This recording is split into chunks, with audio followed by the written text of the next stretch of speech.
राजा हत्याकांड से जुड़ी हुई एक और बड़ी खबर सामने आ रही है। हवाला कारोबार को लेकर पूछताछ होगी। जी हां, हवाला कारोबार भी एक एंगल सामने आ रहा है। इसको लेकर अब पूछताछ की जाएगी कि क्या वाकई में हवाला कारोबार एक एंगल था।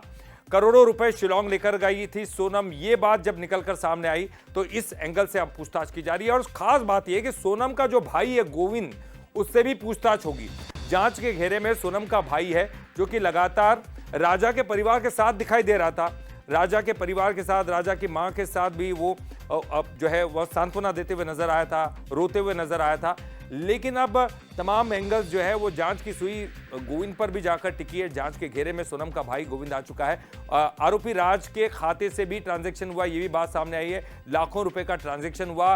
हवाला नेटवर्क को अब ईडी की टीम खंगालेगी। क्या ये एक बड़ा एंगल है और क्या इसकी वजह से भी राजा को मौत के घाट उतारा गया है? तो तमाम चीजें अब अलग अलग एंगल से जांच की जा रही है। लेकिन बड़ी बात यह है कि गोविंद पर भी अब जांच की सुई जाकर टिकी है।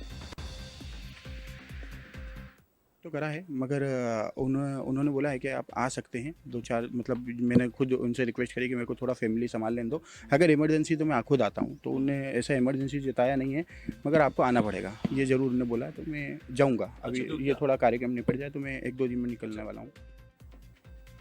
और चलिए अब ग्राफिक्स के जरिए आपको बताते कि आखिर किन किन बिंदुओं पर यह खास जांच की जाएगी। अलग अलग वो कौन कौन से बिंदु है।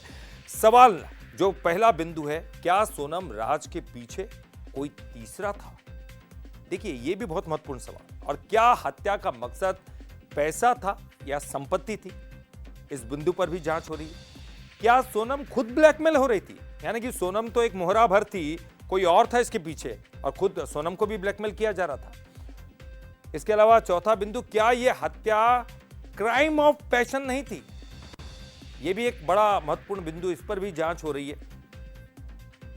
ये तमाम एंगल्स है जिन पर अब जांच की जा रही है, क्योंकि ये कहा गया है कि जो लव ट्रायंगल नहीं, कुछ और भी हो सकता है। और उन तमाम बिंदु को अब पुलिस छोड़ना नहीं चाहती, क्योंकि सोनम हमेशा गुमराह कर रही है।